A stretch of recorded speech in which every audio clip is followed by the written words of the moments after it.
want to welcome everybody to this just wonderful webinar that we're going to have about normal and not normal aging.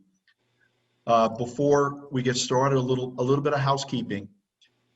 We are privileged to have Farishta, who is a professional sign language interpreter. This is a first via our friends at Resources for Senior, Heather and Susan. Thank you so much. I've spotlighted her, so this cool picture, this is our son Kyle, who's our producer in the background. But those that want to go to split screen, if you look at your screen in the upper right, you'll see this little view icon, and you can select side-by-side speaker. And when you do that, you'll have the presentation in one pane, and then you should see Farishta and the other. So I'm going to stop for a minute, and this is Farishta, and you should see she is spotlighting, and she's doing a sign language right now to those of us, those that have joined us in the hearing impaired. So Farishta, could you sign, everyone is awesome? Thank you. That's because everybody is awesome on this call. It's a privilege. So I'm going to go back to the screen share to our presentation and just go over what we're going to go over today. It's going to be two parts. The first is we're going to learn, and Gina's going to take the lead here, and I'll introduce Gina and Melanie in a minute, but learn what is normal versus not normal. And we're going to talk about the context of a baseline, because each one of us is different. My baseline's way different than Gina's, is way different from Melanie, and Gina's going to leverage or use the content from our Teepa Dementia Training to talk about, have Teepa role play normal versus non-normal, and then Gina talk about baseline in the context of her dad, Andy. And then Melanie is going to take it from Gina to talk about, well, how do I connect with a person? Where are they in their journey, and how do we connect? So let me just go to slideshow. So you should be seeing that. And I always like to start with a quote that really resonates from us. And it was a great honor for Gina and I to go through training this January before the pandemic, where we were taught how to be dementia certified trainers, which we attained through the coaching and love and support from Melanie Bunn, who is on this call. So it's just awesome. And dementia does not rob someone of their dignity. It's how we react to that. I think that is so true. Just a great, one of many great quotes from Teepa. So I'd like to introduce our speakers. First is my wife, Gina Murray, a founder with me for Aware Senior Care, our great home care team. We're so proud of them. We've been doing this for 6 years. And in our journey, Gina and I became PAC certified dementia trainers, which we're really proud. And it's a big part of our home care practice, working with the great network that we have. And speaking of great people and great network is Melanie, who's a nurse, teacher, trainer, speaker, coach, consultant, you name it. But she's a great spirit. We've known Melanie for a while. She's a speaker, trainer, consultant, and part of the great Teepa Positive Approach to Care organization. But she also has a long-standing relationship with our other co-sponsor, the Dementia Alliance of North Carolina, which we're extremely partial to, and have the privilege of serving on the board. So that is our team for today. So we're going to start with normal versus not normal aging, and then Gina will talk about a baseline. So the first part of this, for about 7 minutes, if you've got popcorn or something to eat for lunch, please go ahead and partake. I'm going to stop the share, and we're going to listen to Teepa.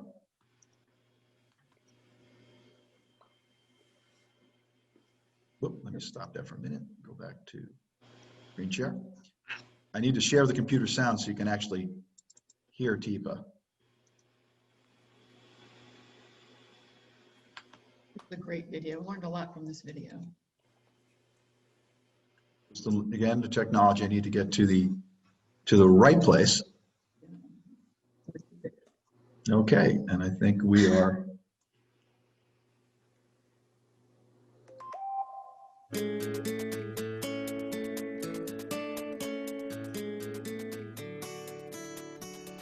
what we're going to talk about now, the difference between normal aging and not normal aging. Hopefully everybody hears Teepa. Now, understand, I did Kyle? not say dementia. I just said normal aging, not normal Yeah, aging. I hear. Because one of our big misconceptions in this country is that if it's not normal aging, it's going to be dementia. And that's not true. So we've got to get that one off the table. So what I'm going to do very quickly is give you 2 quick little role plays that are going to take you through normal versus not normal. So I'll do normal first. I'm in the living room, and I've been watching a TV program, and the program finishes, and I decide, you know what? I'm thirsty. I think I'm going to go make a pot of coffee. And I head toward the kitchen to make coffee. But before I get all the way in the kitchen, the telephone rings. And so I answer the telephone. Hello? Oh, hey, sweetheart. How have you been? Well, yes, of course I know who it is. It's, right on the tip of my tongue, starts with a B. Betty, of course it's Betty. Sorry. Recognized your voice right away, just couldn't think of your name. Yeah, senior moment. Huh? What? Oh, no, I'd love to get together. Oh, today? Okay, what? At 2? This afternoon? All right. Oh, at the mall? Okay, well, which end? Macy's. Oh, that's where J.C. Penney's was, right? They moved out and then, I know where you're talking about. Absolutely. The menswear, is that the same, yep, I know where to be. 2 o'clock, I'll be there. Wait right inside the door. I'll be waiting right inside that door. It's supposed to be a little chilly this afternoon. Yep. Huh? What? Oh, they opened a new chocolate store. Oh. Well, you know me. You know what I'm going to get. I'll get caramels. I always get caramels. You're going to get I know you like the white flaky stuff in the chocolate. Yes, coconut, of course. That's you. Huh? Oh, no, I'll be happy to call and see if Margaret wants to come. That'd be great. Yeah. Oh, the vacation pictures? Oh, yeah, I'll bring them. Wait till you see yourself in that bathing suit. Oh, I was just kidding. Just teasing you. You know how I am. Such a teaser. She's getting fat. I'm not going to say it, but she sure is getting fat. Okay. Huh? What? No, I didn't say anything. I was just talking to myself, writing a note. All right, sweetheart. Well, I'll see you then. Love you. Okay. Bye-bye.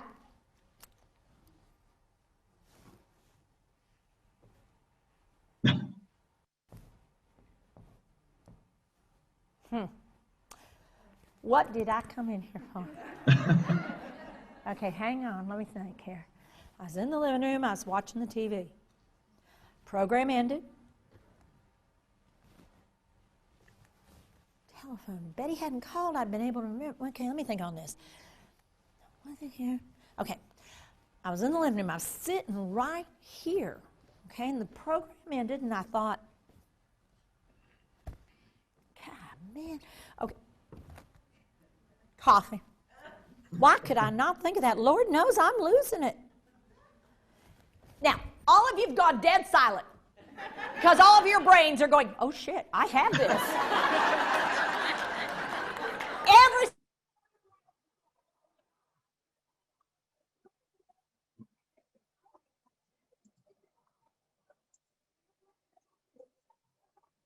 I think you've got, no, she didn't say that was dementia. I think she said that. Okay, I think we, hopefully you can, Kyle, can you hear us? Yes, we can hear you. Here's that. Yep. Anybody felt that way? Done something and went, what was I thinking? It's like, oh my gosh, I've lost my mind. Isn't it nice to know that that's actually normal? That is normal aging. Like you have a thought and you get interrupted and your train is off the rails. So normal aging, you can't recall a word. You know what you want to say, but you can't come up with it. It takes you a little longer to process. You don't think quite as quickly, move a little bit slower, maybe hesitate more. How about you'll know the person, you're not going to be able to come up with their name right away. And you pause when you're looking for word finding. And then new data reminds you of old data. So that's all normal. We actually peak at about 25 years old. And then slowly but surely, it starts to to slow down a little bit. So that's normal. I hope that gives you a little bit of relief that it's okay when those things happen. It's happening to me a lot lately. Okay, so we're going to bridge now to what's not normal aging. And I'll have to bear with me for a minute. I need to stop the share and get to the right video. So I'm going to stop the share.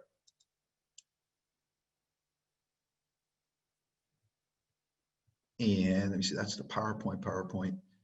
It looks like I need to. I think you'll see a big difference when you watch this second video. It might give a few of you an aha moment, like, oh, that is different.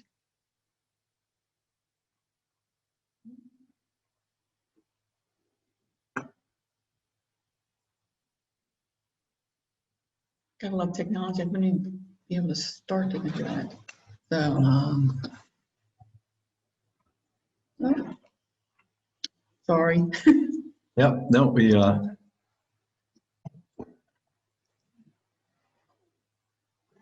see if we got this correct.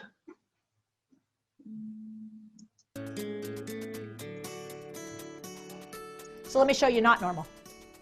Well, okay, I need to change. Let's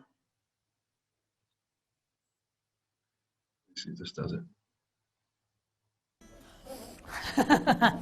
I'm in the living room and I've been watching TV and the program ends and I said, well, you know what? I think I'll go make something to drink because I want something hot. I'll make some of the stuff that you get, coffee. That's it. Gonna make it. Phone rings. Hello? Hey, sweetheart. Yeah. Mm-hmm. Who is this exactly? Betty who? Oh. Well, why didn't you say? Okay. Well, what do you want? Me today? Why do you wait till the last minute? I wish you'd tell me ahead of time. Well, I don't remember you talking about it at Bridge. Did you talk about it at Bridge? Well, you talk all the time at Bridge. Your mouth runs incessantly. Huh? Well, okay, I don't mean to be mean, but you just talk a lot. That's all. What? Oh, you want to meet at the mall? Okay, well, that's fine. Which end? 2 o'clock? Yeah. Macy's?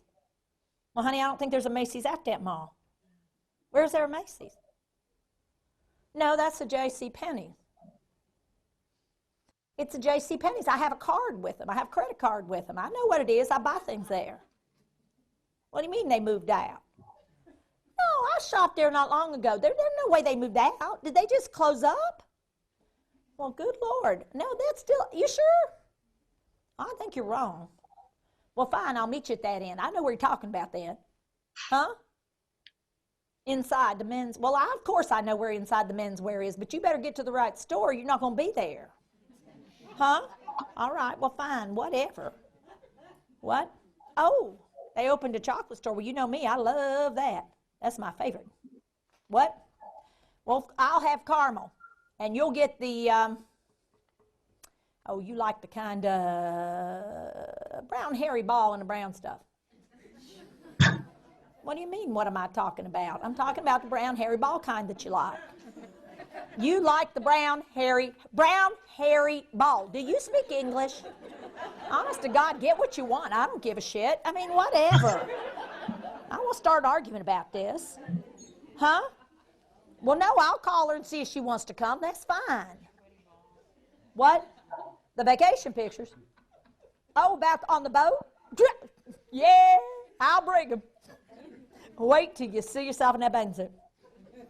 Well, honey, you look like a cow. No, I'm telling you, your butt cheek is hanging out so bad. I mean, it looks, I mean, you must have put on, what, 30 pounds? I mean, you're eating too many of the brown hairy ball things. That's what's going on. I mean, that's all I can tell you about it, because you got to be sucking them down because the way it's coming. Well, if you don't like looking the way you look, you should do something about it. That's what I say. Well, listen, do you want to get together? Or are you going to get an attitude? Well, then I'll see you there, too. That's fine. I don't know why you're so stirred up. You're the one eating. All right, then.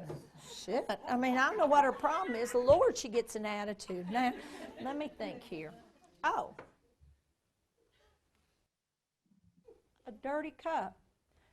a coffee cup. Now, I told my son that I was fairly sure that gypsies were coming in here at night and making coffee, drinking my coffee, and leaving dirty dishes, because I've never left a dirty dish in my life. And here it sits, a dirty coffee cup, partially drunk out of. I'll guarantee this has their prominence all over it. And I better go check the bathroom, because sure, when they get in here and get that, they'll steal toilet paper, too. They always steal toilet paper. Look at that. See, the roll's empty again. They come in here, and he thinks I'm not nuts, because I saw that it's gone. Well, I'm going to go down to the corner store here and get some toilet paper, because there's nothing worse than constipation, and you got to go, and there's no toilet paper. You got to have some. So I go down to the corner store, and I pick up a few things that I need, because I know there's some things I need.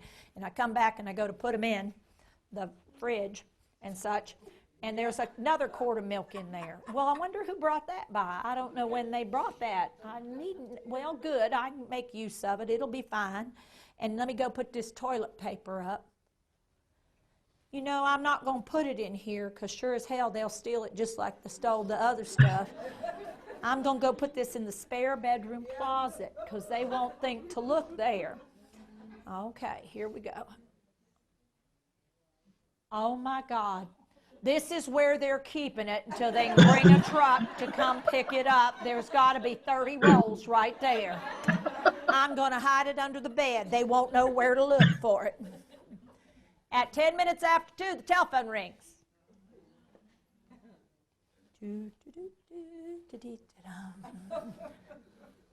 Hello? Well, hi there. How are you? What do you mean, where am I? I'm at home. Where are you?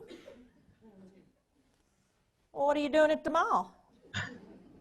Well, if you wanted me to come to the mall, you should have called me. I can't read your mind. What do you mean you did? Who'd you talk to? No, I didn't talk to you. I don't remember if I'd talked to you. I hadn't talked to you in, I don't know, a month or so. You did not call me. Maybe you called the other one. Listen, I mean, I hate saying this, because I hate even bringing it up, but I think you best go see the doctor, because I think you may have that dementia they talk about, because I think you're all turned around, sweetheart. All right, well, bye-bye.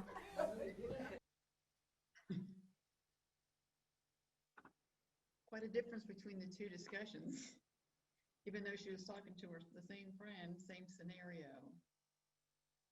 So it's a big difference in what she remembered and how she interacted. One of the truths about dementia is that the brain is dying, and we don't process things the same way, people living with dementia. So clearly she wasn't thinking the same. You get stuck in the moment. You can't successfully place a person. Somebody, a lifelong friend, you may not recognize. Oh, thank you.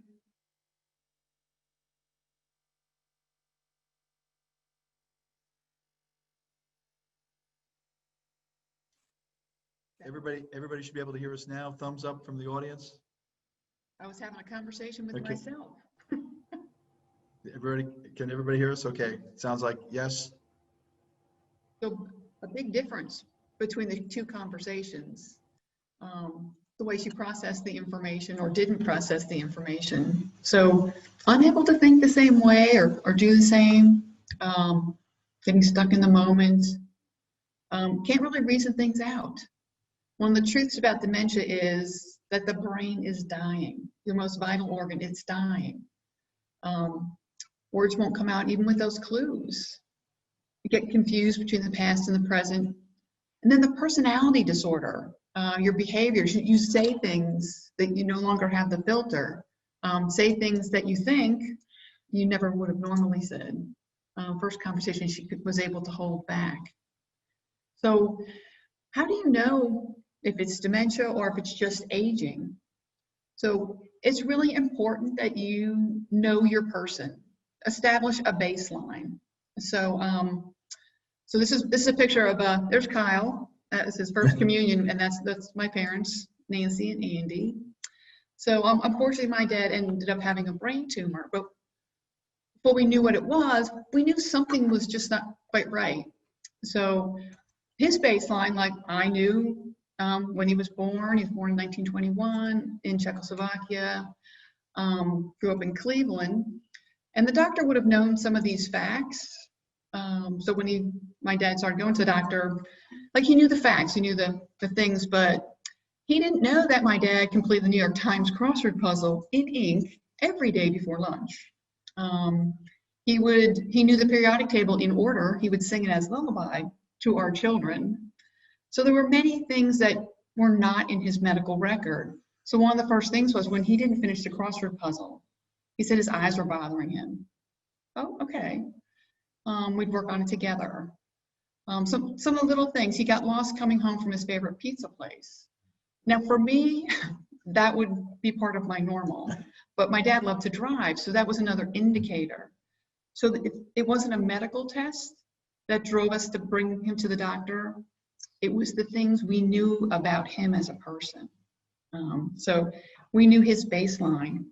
And unfortunately, when they ran the test, it was a brain tumor that was causing the dementia that he was suffering. So that was my big aha moment in our training, was know the person. So with our clients, with the people we work with, the more we know about them, we know what's normal, what's not normal, and it makes it easier for us to care for them. And as a family member, how to make contact with them. So that's why I'm gonna, I am a nurse. So if you notice changes, just jot things down. And when I look back, I wish we had written down, there were a number of little things, and that when we put them all together, it was like, there was a big problem. And as a nurse, I'm always, please see your doctor. Make sure it's not something medical that can be treated. Medication interactions, low blood sugar, hypertension, there's a lot of things that can cause issues with your processing. So don't just assume it's dementia if something's going wrong. So if something's a little bit off, you really want to know, how do you connect with your family or somebody you love or somebody you're just around. And Melanie is our expert and will give us some advice on how to connect with your person. All yours, Melanie. Great. Well, I'm actually going to ask Right you. here. I did unmute and then I got muted and then I unmuted again. And I wish y'all would stop putting me on mute because I've got important things I need to say. And every time I pick up this phone, somebody's messing it up for me. Okay, so that's what some of y'all are living. And I'm actually going to ask you to stop sharing. I'd rather kind of see some people instead of the PowerPoint slide. So that would be great if you could stop sharing, Tim, and we'll see each other. How about that? Better? I still see the slide, but that's okay if that's what we've got. All right, so let's start talking about, okay, it's okay, thank you. So now I can see some people. I like to see faces. So we're talking about human beings. And so when we're talking about human beings, there are very, very few things that we can say that are always or never. You know, I might say that I like Gina and Tim, but in that moment when I kept getting muted and unmuted and I couldn't see Gina and Tim, I was getting a little irritated. Take a deep breath and let it go. Because in the world of brains, what we're really talking about is change. We're talking about the changes that happen to us all day, every day, that are just part of the situation, are part of emotions, are part of life. When we layer in, when we add to it, the pieces that have to do with true brain change, then we realize that it's not as much about choice and control as it is just letting go and go with the flow. So say that with me. I know you're muted, but just put it out into the universe. Let it go, go with the flow. Go with the flow. Because that's what makes a difference when you've got someone in your life who's got dementia. I'm going to just ask you, I think I know the answer to this question, but I'm just going to ask you, how many of the people on this call like to be right?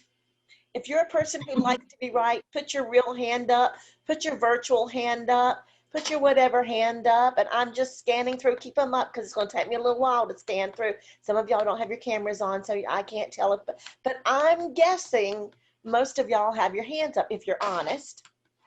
And the reason you like to, yeah, I see some more hands going up. The reason you like to be right is not because you're anything except a human being. We as human beings like to be right.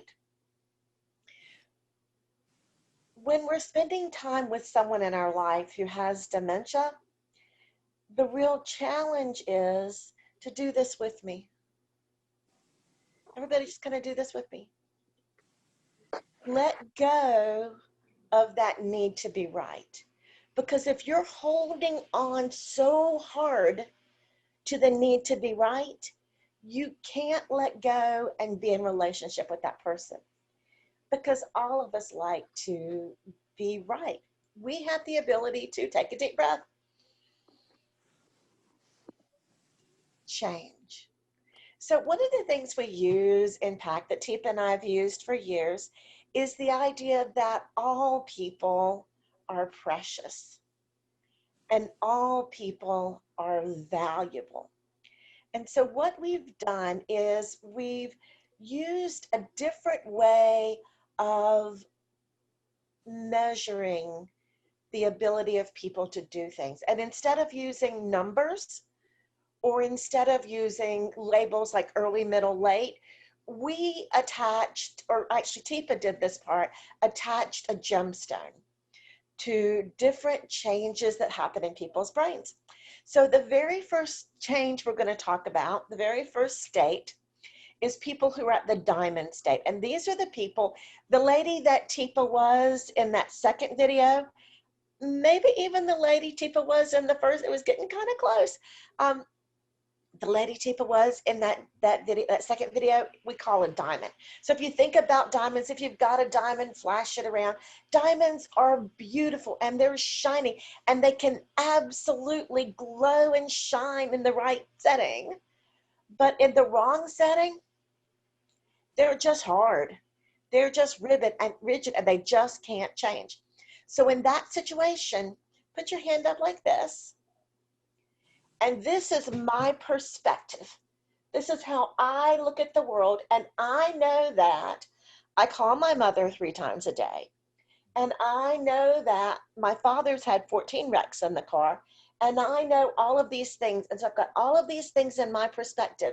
And so I take my perspective, the things I know, and I shove them in the face of the person who is a diamond. And I try to convince that person who's a diamond, I'm right. The second part of I'm right is You're wrong. you're wrong. Now, how many of you, we talked about how many of you like to be right. Let me see the same, put your hand up if you like to be told you're wrong. Anybody like to be told they're wrong? And especially like to be told they're wrong by somebody they changed the diapers of. Anybody like that? You don't like that. Or somebody that they married and you like your spouse. I love Gina and Tim. Gina and Tim have a wonderful marriage. Do you like it when she tells you you're wrong, Tim? Gina, do you like it when he tells you you're wrong? Mm-hmm. You may love and respect. You may realize people living with dementia, they don't realize that they're wrong. They've got their perspective. You've got your perspective. Somebody's got to give, or else we're going to do this with me. Yep. If nobody gives, we're going to wind up doing this. We're going to wind up beating heads. Who's got the big brain?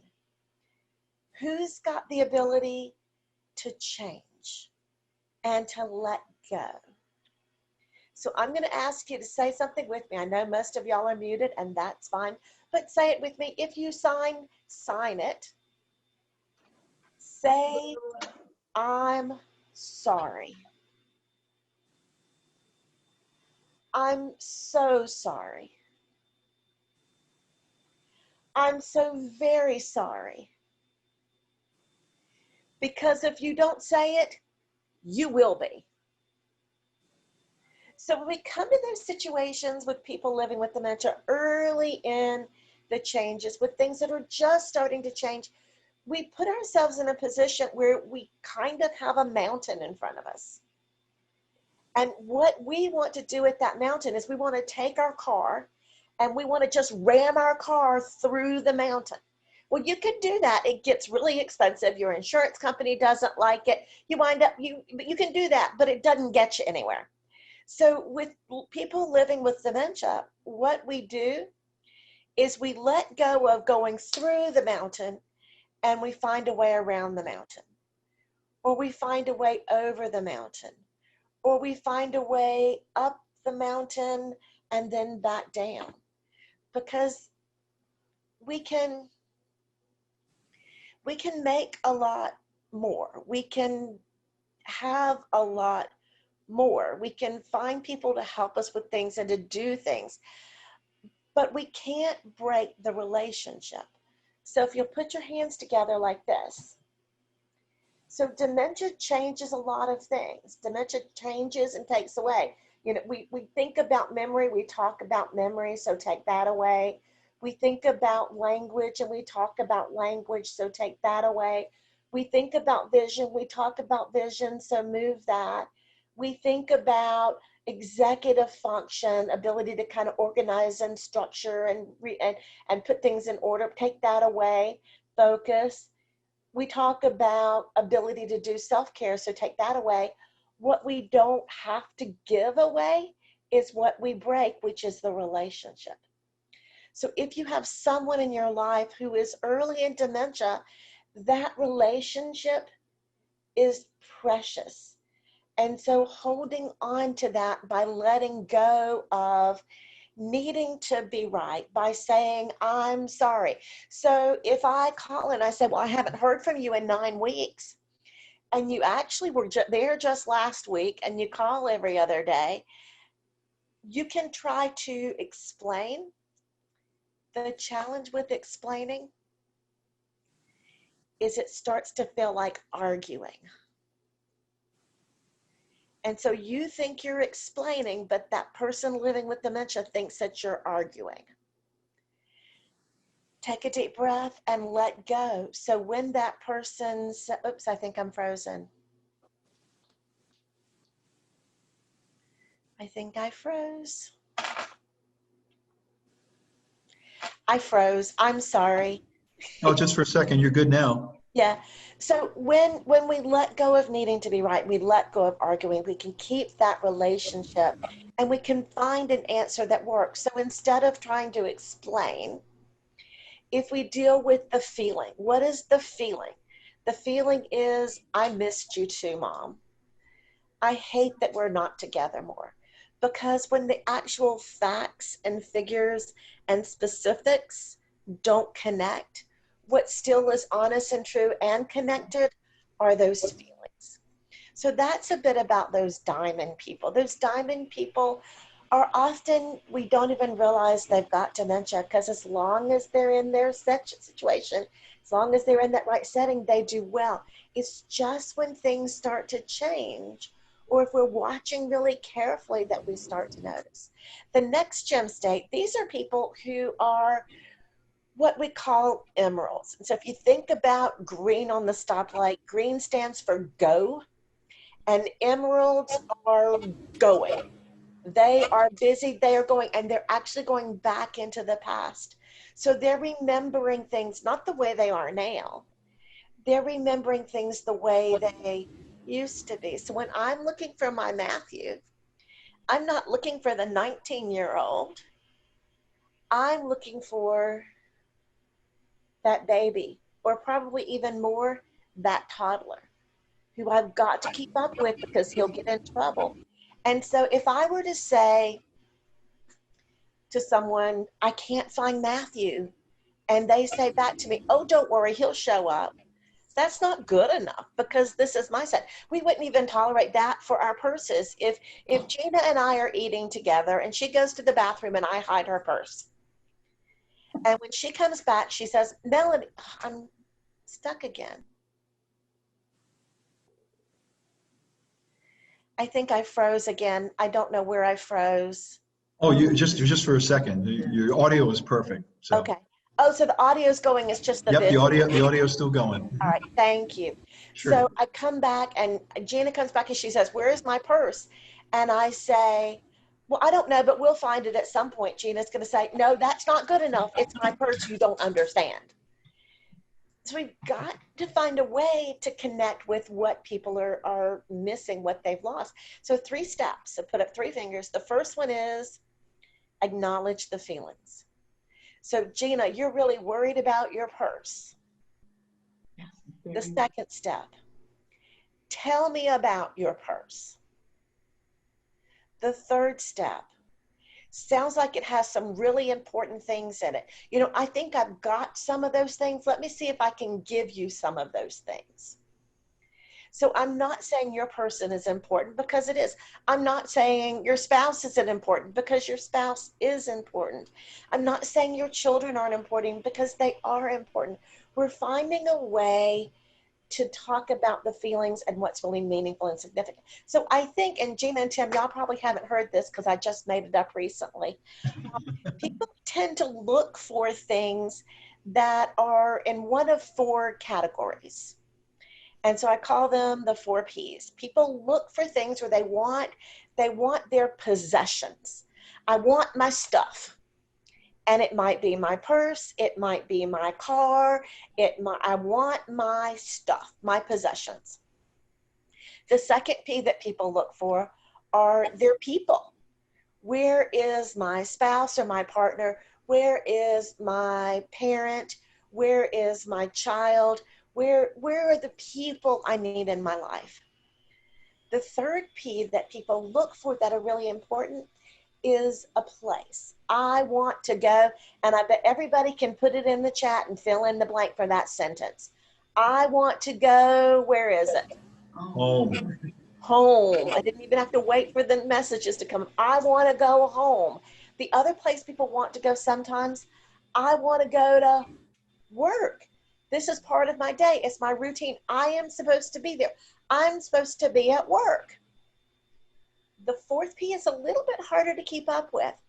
And it's why sometimes we get in a lot of trouble with people living with dementia, because that fourth P is my position. I am the boss. And I might be the boss of my job. I might be the boss of my house. I might be the boss of my family, but I need to be in that position where I am the person who's in charge. I know what's going on and I have value. And too often with people living with dementia, we mess this one up, not because we want to hurt the person's feeling or because we want to look down on them or treat them badly, because truly we don't look down on them or treat them badly. It's because we want to help. And so we look at someone with dementia, we reach out to someone with dementia, and we say to this person, let me help you. And they say, no, I can do it. I don't need your help. And this happens to us. Americans are really bad about this. I am really short. I'm like 5 feet tall. When I lie, I'm 5 feet tall. And so I have trouble in planes getting my suitcase into the storage container. So what I do is I have a small suitcase. I take my suitcase and I drop it in the storage and it slides to the back, which is fine until I get ready to get it out. And then when I go to get it out, I reach up there and it's too far away. Now I can, and I have stepped up on the chair to be able to reach it. I can do that successfully, but that makes people around me really uncomfortable. So often what will happen is some wonderful person who was raised well will say to me, can I help you? And I say, thank you, that would be wonderful, I appreciate it. And they get my suitcase down for me and I leave the plane. But what I'm saying inside is my inner toddler voice. And my inner toddler voice says, me do. me do, because I don't want help. I am a competent adult. I don't need help. So when we, with people living with dementia, we say, let me help you, it's kind of saying, you're not good enough.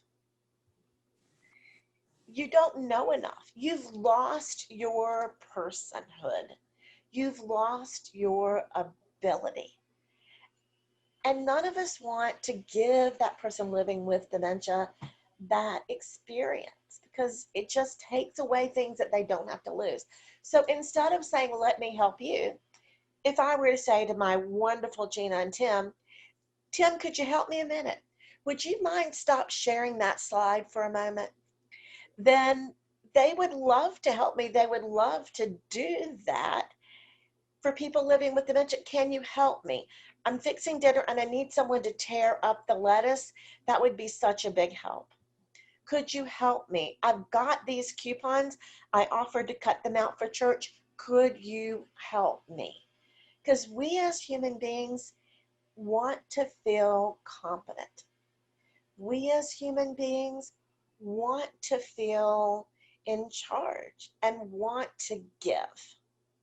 And that's something we don't have to take away from people living with dementia. So we've got the diamonds who are shiny and hard. We've got the emeralds who are going back into the past. The next gem state is amber. Now, amber really isn't a gem. It actually is rosin that comes from a tree, and it kind of traps a creature like an insect or something, and it's frozen there in time. So these amber people are really frozen in this moment. The past doesn't matter so much. The future doesn't matter so much. What they've got is this moment. So for them, it's just go with the flow. It's talking and it's walking and it's moving and it's just being with the person. They can still engage in social chit chat. So I'm going to mess with Gina and Tim. I'm going to go, Gina, hey, Hey, Melanie. it's Melanie. How are you, Melanie? I'm great. And you? I'm good. I'm good. Good. Good. So Gina, I'm from North Carolina.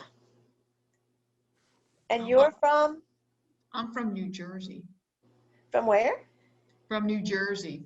From New Jersey. That's kind of far away. It is. It is. And they let me stay in North Carolina. Love having you here. And so what I'm doing is I'm focusing on the strengths that Gina still has. I'm focusing on the strengths of the rhythm of those social experiences. So I'm not going to ask her for something that's abstract. And I'm not going to ask her for too many things at one time. But now Gina looks at me and she knows I'm friendly. And so when I say, hey, Gina, let's go, Okay. she's going to be really likely to come with me because I'm a person she knows, she likes, and she wants to be with. So we use the strengths that are still there of the rhythm of speech and those automatic kinds of speech and that social chit chat kind of stuff. So I might say, Gina, tell me your name and I'm Gina and you're. Oh, hi, I'm Gina, and you are? I'm cold. Oh, you're cold. Yeah, it is. It's like that in here. Yes. Yes. It, Would it, you? it ought not to have done it. Mm-hmm. We have to get a sweater, put something on. Yeah, a good one. Mm-hmm. Soft. We'll find something soft. That's the way.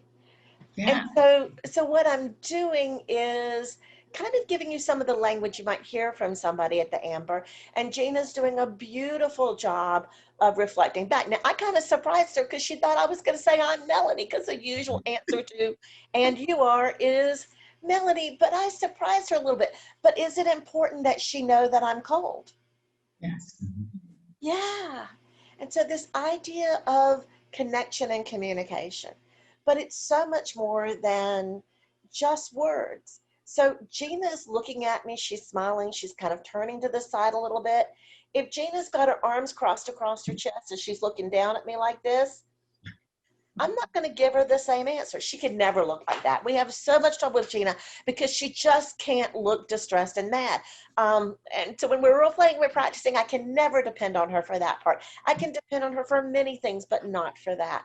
So if she's approachable and she's warm, so I like her, even if the words that come out of her mouth aren't words that I understand or aren't words that I get, because I like her and I trust her, life can go well.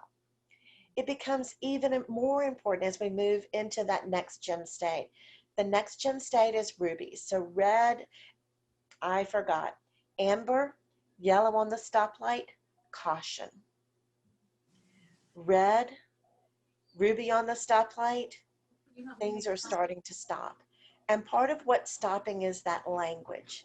So people are losing a lot of their purposeful language. They may just come out with a couple of words or phrases. Help, help, help, help, help, help. Woo. Yeah, yeah, yeah, yeah. So we can still connect. We can connect with movement and rocking. We can connect with singing and language that way. We can still connect with moving. The last state is if you get a present and you open your box, and instead of, up until this point, you've been getting a diamond and an emerald and amber and a ruby, but you open your box this time, and what you've got in your box this time is an oyster shell. That's not what I can't get it back up there. Yeah, it's kind of disappointing. It's like, What how you got in did I your mess hand? up this year? I hit it and it all fell down, but I can't get it back. Okay, so I think we have something going on in the background. So that's okay. We'll keep moving. So you open and you've got the oyster shell and you go, I really messed up this time. But if you look at the oyster shell and you actually open it, and in there you find the pearl, that pearl is beautiful and glowing. And so that pearl of that person's soul and spirit is still in there. We can still connect with that person. We just do it through being with them. We do it through touch. We do it through music. We do it through poetry. We do it through the power of our presence. And we make that connection throughout the changes in dementia. You'll notice for all of these, there's some things that are changing. We're using fewer words. We're using more concrete words, but we still connect through the presence of spending time. And who has to make that commitment and that change? It's those of us who have our big brain. The problem is when we don't take care of ourselves,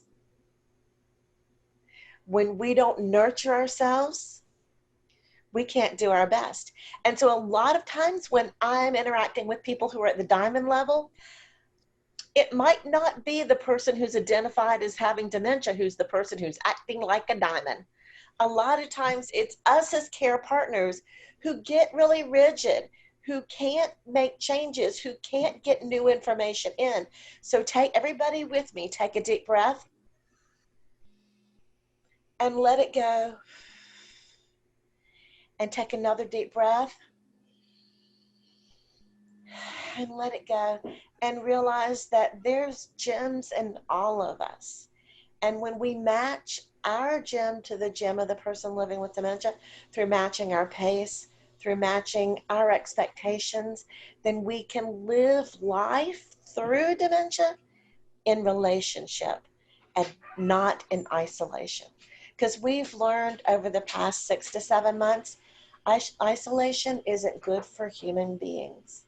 So reaching out, connecting, using these gem states to move through the moments so we can truly be there connecting in our hearts and with that moment. So I want to, I think we've got some questions in the chat. I think Gina and Tim asked that we have a few moments for questions. So I want to thanks for the opportunity to be here. Thank you, Melanie. That, of course, is just awesome, and I hope that was just so helpful to everybody else in the audience here. So we want to leave a few minutes. Just a couple comments. The GEMS system that Melanie talked about is well published, and this presentation will make it available to all the participants. But if you go to the Positive Approach to Care site, you Google GEMS, you'll get a wealth of information. It's a brilliant way, no pun intended, to look at what people have and what they have not. And I learned through my own mother the things that Melanie emphasized the hard way. So it really is so true. So we just like to wrap up. It's so essential. Gene and I, besides the home care agency, we have our own journey with our parents, and it's so important to be a partner, to work with your partner. In the case with my mom, and I learned, not to always be right, to understand her moment and to work with her. And you make such a difference in a person's life, just earning their trust and being there for them. So that's our opportunity we all have, is to make a difference in people's lives. So the first question we had, really good one in the chat. Let me just look at the chat. Was, what advice would you have when a family member shows signs of not normal behavior, signs of dementia, Alzheimer's, and the family is in denial? How would you approach that situation? And Melanie, I want to put that in yours first, if you could. Sure. And I'm going to ask if I can see people again, because I like talking to people. Thank you. So that is a really great question. It's a really common question. And a lot of times what we call denial is denial. And a lot more times what we call denial is really lack of information. So what happens is, if I am the person living with dementia and Tim is my son, and Tim lives far away, Tim calls me on the telephone. So call me on the telephone, Tim, and say, "Hey, Mom." Hey, Mom. "Hey, sweetheart, how are you doing?" Doing well. And how are you doing today, Mom? "I'm doing great." "Well, how's work?" Oh, we're keeping really busy helping people. Well, you've always been busy. You took after your daddy for that. Yeah, I'm sorry, Mom. I should call more often. I'll try to do better. But I Well, love you you. were always a hard worker, and what you do, you do what it's good is what you do. But I did want to ask, are you going to be able to come see me sometime? Well, I hope to see you soon, Mom. We've been just really busy at work, but I'm hoping to see you in a couple of weeks. And All I'll right, call and let you sweetheart. know when I'm coming. Well, that would be wonderful. I love you. I love you too, Mom. All right, bye, sweetheart. Bye. Bye. And so now Tim thinks I'm what? Fine. Yeah. Tim Yeah, thinks I'm she's fine okay. because we had a wonderful conversation. And so Gina is his sister. Well, just pretend you're sister. And so Gina lives here. And so she sees a whole different side of Mom. And so sometimes when we talk about denial is just truly, what do people see? What experience do they have? What connection, what contact do they have with that person living with dementia? So I always start there with what is your experience with this person? Tell me what happens when you call. The other thing can happen is sometimes people just truly don't understand that dementia is more than just memory loss and the kind of memory loss. So people think because the person can remember things that happened a long time ago, that they're fine. And so some of it is some real knowledge pieces that early, particularly in Alzheimer's disease, it's more of a storage problem than a retrieval problem. And so people can still get the old stuff out, they just can't get the new stuff in. So once we start really talking about symptoms and really start comparing what happened before to now, but sometimes I just think about families as being sapphires. And I just think about them as, as diamonds, not as sapphires, but as diamonds, who they just can't see the other perspective. And so we just have to support them, open up the doors, keep talking, and do what we have to do. So long answer, but that's such a familiar question. It looks like there's another question which is about, and I'm gonna turn, Gina and Tim are doing the question, so I'll turn that over to y'all. Okay. Yeah, there was another question. My mother seems to be in the amber zone. She lives alone and refuses any caregiver. How do I navigate her toward memory care facility when she refuses to leave her home? A common problem. How do I move forward with power of attorney? This is the key. You want to take a shot? When we have this situation with home care, we talk to the family members and offer it as, you know, somebody to come in as a friend. We had one client, and then we set it up with the daughter. The daughter was very worried about her mom living alone and didn't really know what was going on. So we introduced the person who was our caregiver as a friend of Melissa's, who was new to the area, was kind of lonely, but she was a great cook. And she just didn't have anybody to cook for, and could she just maybe spend an afternoon because she was just really lonely. And she would go over in the afternoons as Melissa's friend, and they would hang out, and she would make dinner for her. And that's how we introduced the care in. And her mom actually was very receptive because I think she was a little bit lonely too. It was pre-COVID, but that's how we got it in. We didn't talk about a caregiver. We didn't talk care plans in front of her mom. It was just a buddy that would come over. Might be one way to get your foot in the door, because it turned out her mom was not safe at home. We needed to disconnect the stove when the aide left. There were some really big issues, safety issues. So if you have safety concerns, they really need to be addressed. I think there's one more question, but I want to put in a word of encouragement with these questions. And if you're worried about a loved one with dementia, the Dementia Alliance in North Carolina is a tremendous resource for you. I highly recommend you call the Alliance. You can go up on the website, you can get their number, because part of their mission is to educate and to navigate families and loved ones through this journey and connect them with the right resources. And an example of that, there are great resources out there. You may have heard a profession called geriatric care manager, which is now called the aging life care professional. Some of them, and a couple of them are on the call, so Preferred Life, I think Vivian's on the call. They're experts in dementia. They will work with you. They will assess where your mom and dad is. They professionally can navigate through this and do some of the things that Gene is. They understand powers of attorney and the legal side of it. So I highly recommend you tap the Dementia Alliance, because it's a family, and they work with us and other they work with Positive Approach to Care and Melanie, great resources to find the right resource to work with you to help you, whether the right solution eventually is to go to memory care, and then who are the great memory care. So it's a great resource to check out.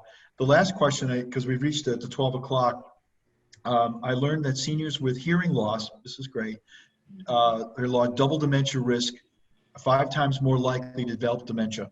And I think this is a great one for Melanie. How do you communicate with them who can't hear you? Yeah, I was trying to type a response, but I was at like a page and a half, so I stopped. It's complicated. It's because the information, the relationship between hearing and language and understanding and dementia is complicated.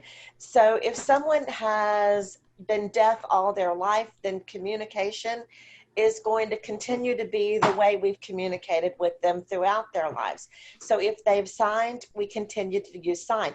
Sign is a system of communication.